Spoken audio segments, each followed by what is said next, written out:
Mungu aliwahi kuwapaga watu vitu kwa wepesi. Biblia yangu inamzungumzia Adamu wa kwanza. Adamu wa kwanza aliumbwa tu ni mtu mzima. Aliumbwa tu yuko kwenye bustani ya Edeni na kila kitu. Aliumbwa tu, kila kitu kimekamilika. Hakuna changamoto yoyote kwenye ile bustani. Na akaipoteza ile bustani kwa wepesi. Kwa sababu hajaitafuta yeye. Hajui thamani ya kila kitu mule ndani. Hajui vitu vilivyofanyika. Kwa sababu mwanadamu yule na uhakika ndio kiumbe wa mwisho aliyeumbwa hapo.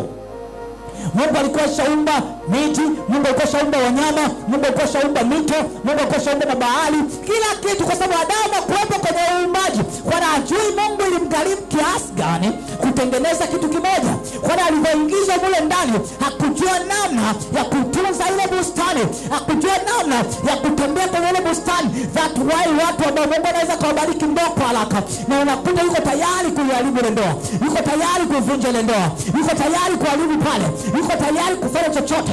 Wale watu walipata mtaji kwa haraka, mtu anamsaidia kwa mtaji, kwa sababu hajui namna kutafuta mtaji na kufanya biashara. Anaweza kufanya biashara yote ya kujaribu na akaupoteza ule mtaji.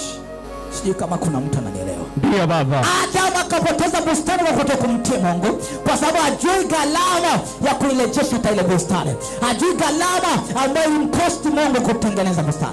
Biblia inasema katika Korintho wa kwanza 15:45, Adamu wa pili akaja ambaye aliitwa Yesu Kristo. Biblia inasema na Adamu wa kwanza ilikuwa ni nafsi iliyo hai, lakini Adamu wa pili ni roho iishayo ambayo ni Yesu Kristo. Sasa Yesu Kristo atokee kwa mtu mzima.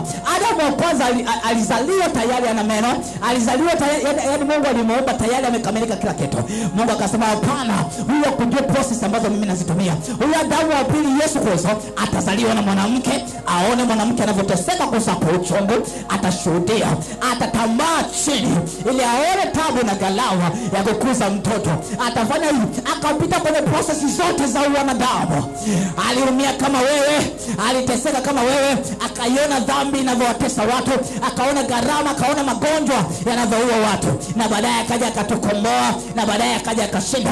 Lakini vile vile ambapo shetani alivyoenda kwa Adamu wa kwanza akamdanganya, ndivyo alivyoenda tena kwa Adamu wa pili, akamwambia nisujudie mimi. Akamwambia imeandikwa tumsujudie Bwana Mungu wake peke yake.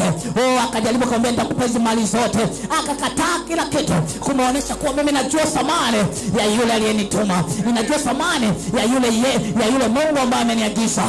Adamu wa kwanza akajua thamani, Adamu wa pili anajua thamani, Adamu wa pili anajua mchakato, Adamu wa pili anajua kila kitu. Amen.